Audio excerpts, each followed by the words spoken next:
Wife यानी worry invited forever. नहीं, गलत मत समझिए, हम किसी पर उंगली नहीं उठा रहे हैं और ना ही किसी को गलत तरीके से परिभाषित करने की कोशिश कर रहे हैं।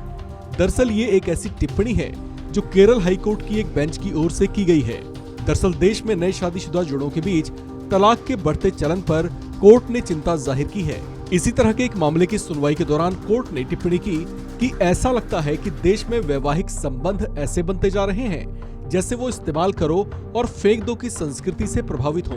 कोर्ट ने कहा कि लिव इन रिलेशंस और छोटी छोटी बातों पर ही तलाक मांगने जैसे मामलों से साबित होता है।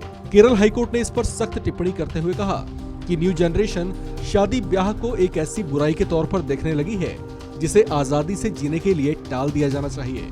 शादी जैसे पवित्र बंधन का महत्व बताते हुए केरल हाईकोर्ट ने कहा कि वाइफ शब्द की सही परिभाषा वाइज इन्वेस्टमेंट फॉरएवर से बदलते हुए अब वरी इनवाइटेड फॉरएवर बनता जा रहा है। अदालत ने तलाक संबंधी पति की अर्जी खारिज करते हुए कहा कि अगर किसी पुरुष के एक्स्ट्रा मैरिटल अफेयर हैं और वो अपनी पत्नी और बच्चों से संबंध खत्म करना चाहता है तो अपने अवैध संबंध को वैध बनाने के लिए अदालतों की मदद नहीं ले सकता। जस्टिस ए मोहम्मद मुश्ताक और जस्टिस सोफी थॉमस की बेंच ने कहा कि लिव इन रिलेशन के संबंधों के मामले बढ़ रहे हैं ताकि वे अलगाव होने पर एक दूसरे को अलविदा कह सकें।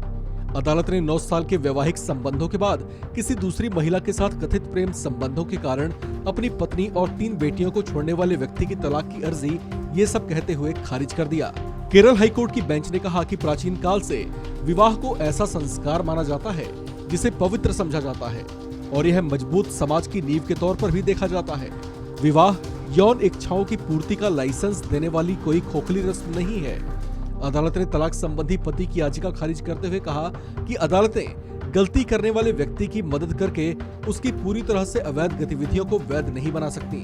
कोर्ट ने कहा कि कानून और धर्म विवाह को अपने आप में एक संस्था मानते हैं और विवाह के पक्षकारों को इस रिश्ते से एक तरफा दूर जाने की अनुमति नहीं है जब तक कि वे कानून की अदालत के माध्यम से या उन्हें नियंत्रित करने वाले पर्सनल लॉ के अनुसार अपनी शादी को भंग करने के लिए कानूनी अनिवार्यताओं को पूरी नहीं कर लेते।